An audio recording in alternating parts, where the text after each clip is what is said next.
Hey class. So today I'm going to be going over assimilation and accommodation and how this relates to human development as well as the learning process for new information.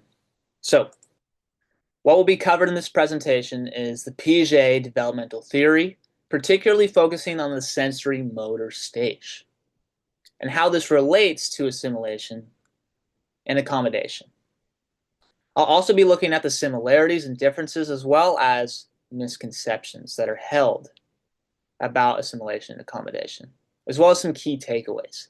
Now, focusing on the sensory motor stage and assimilation and accommodation, it's important to know what a schema is or schematas. So, schema refers to the way that humans organize and categorize new information internally and how we make sense of that new information. And assimilation and accommodation are both ways that we do this. So how does assimilation and accommodation relate to the sensory motor stage? Well, the sensory motor stage of human development is particularly relevant to the learning process. And this is because this is when infants and toddlers are constantly experimenting and incorporating new information as well as accommodating that information, essentially challenging their existing beliefs in order to redefine what they thought they knew. So, a brief overview of Piaget's sensory motor stage, focusing on the first three substages. It focuses on natural reflexes as well as forming basic behavioral patterns. So essentially, an initial action is taken by coincidence or perhaps by accident, and this can expand upon this can be expanded upon into more frequent behavioral patterns that are taken in order to seek a pleasurable stimulus. So the third through sixth stages expand upon the first three stages, particularly the latter half, as it focuses more on intentional courses of action that leads to a goal.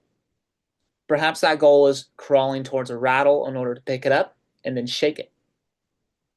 This is also the period where toddlers experiment and learn to understand that objects can represent more than just the object itself.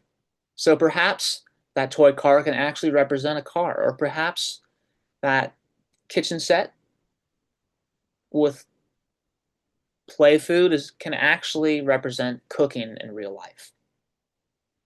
And this is also the period where there's a lot of trial and error experimentation, particularly relating to assimilation and accommodation. So let's define assimilation and accommodation. So assimilation is where we learn new information and we incorporate that new information into something that we thought we already knew. Based off of previous experiences, we take new information and we expand our understanding of a concept based off of this new information and apply it into our previous experiences. So accommodation is a bit different, right? So accommodation is when we learn something new that perhaps doesn't apply to what we already thought we knew and existing concepts. So we have to shift our perspective. This new information is something we're not familiar with. So we need to revolve what we thought we knew to shift around this new information in order for us to truly understand it. So some misconceptions about assimilation and accommodation. Well, a common misconception is that assimilation is less effective than accommodation. So why is this a common misconception? Well, assimilation is often thought to be at risk, perhaps at risk of cognitive bias. So prior experiences fuel cognitive bias, which is our natural unconscious biases that are fueled based off of previous experiences and perhaps somewhat biology, right? So while it is true that previous experiences can impact our learning, this doesn't mean that assimilation is inferior. Assimilation is just different than accommodation. They are both necessary parts of the learning process for learning and incorporating new information. So the reality here is that assimilation is a natural process and a natural part of the learning process. And assimilation works side by side with accommodation for learning new information. So another way to think about assimilation and accommodation, referencing the infographic, is assimilation is where we relate new information to what we thought we already knew, and then we reinterpret the information that we knew prior in order to fit in this new information.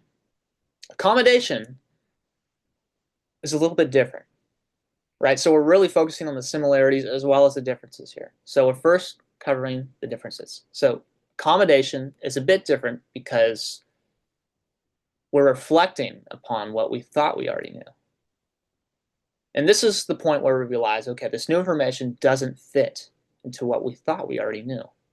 So we need to shift our perspective. We need to revise it. We need to revise it in order to accommodate, in order to really understand this new idea or concept. Because this new idea doesn't fit into our pre-existing experiences nor knowledge.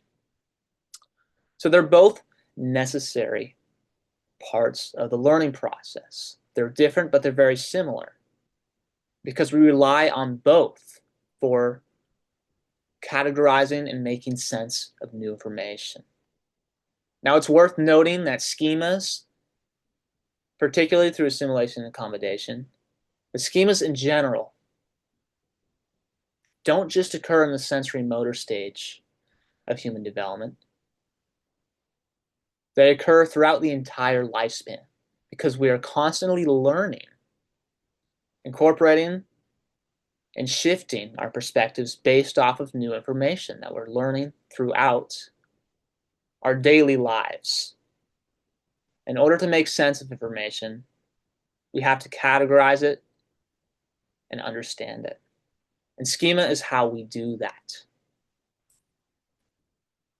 So provided here is a video that covers schema in different situations and how we can understand schema based off of different scenarios, and how these strategies of assimilation and accommodation help with schema in different environments and different situations. All right, guys, welcome to Psych Explained. In this video, we're going to talk. So I'll let you watch that video in your own time. All right, so that is my presentation about assimilation and accommodation and how it relates to human development and the learning process for new information, and how we categorize new information through schemas and we make sense of that new information. And I've also covered how that relates to the human developmental process, particularly the sensory motor stage, but also throughout the entire lifespan. So here's the references, which I will show you real quick, as well as the background links. So thank you very much. That is my presentation, and I hope you enjoyed it. Thank you very much.